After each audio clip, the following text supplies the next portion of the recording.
So, ipapakita ko sa inyo kung ano ang mangyayari pag nagpalit tayo ng convex doon sa concave.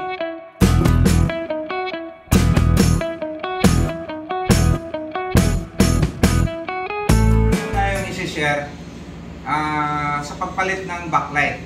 So, bago tayo magpalit ng backlight, usual kasi nasisira yung backlight sa mga LED TV.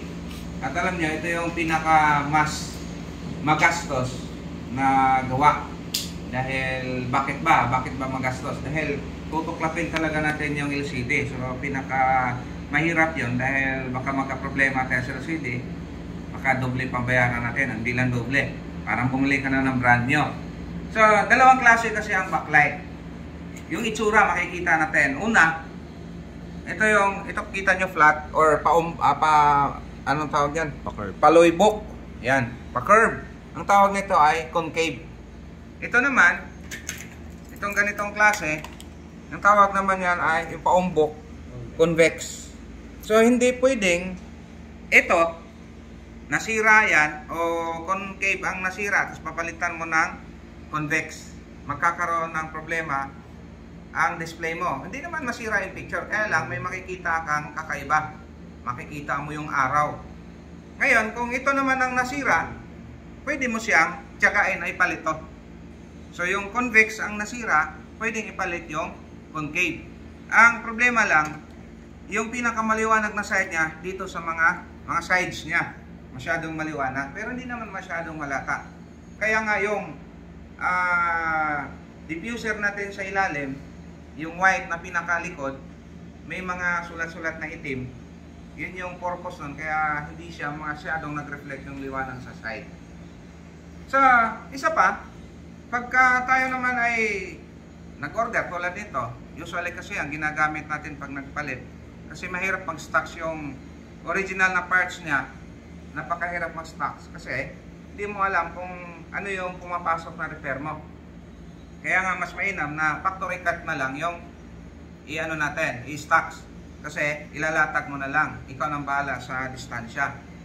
So, dalawang klase ang voltahe nito. Merong 3 volts, meron ding 6 volts.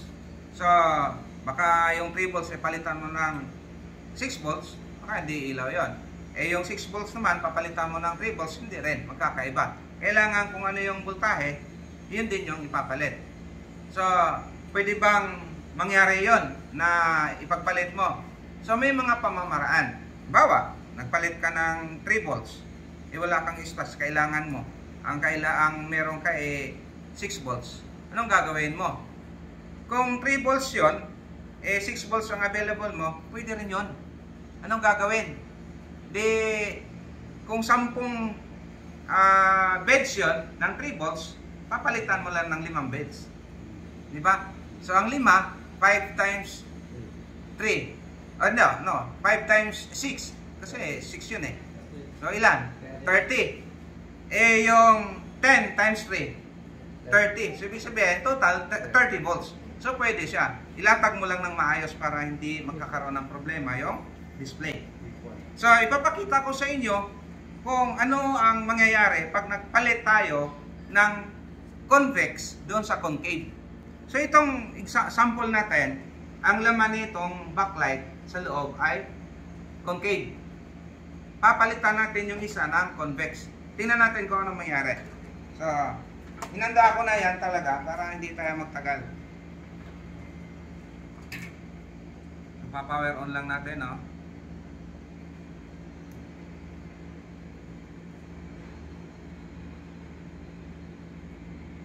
Wait, hindi yata nakabit.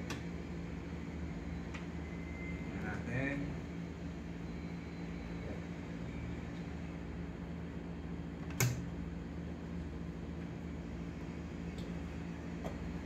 Maarte itong deband eh.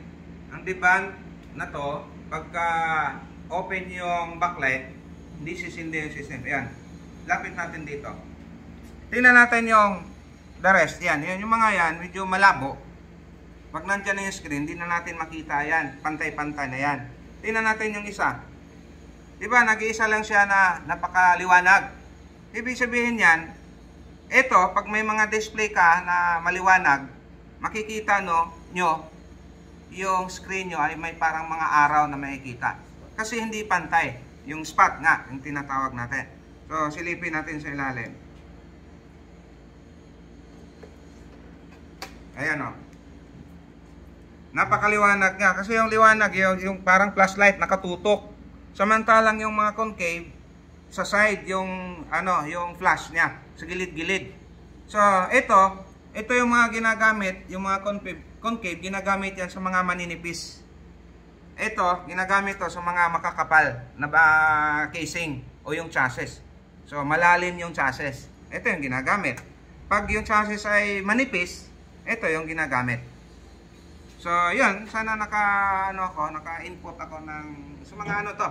Puro mga newbie. Ika nga. Okay? Yun lang. Maraming salamat.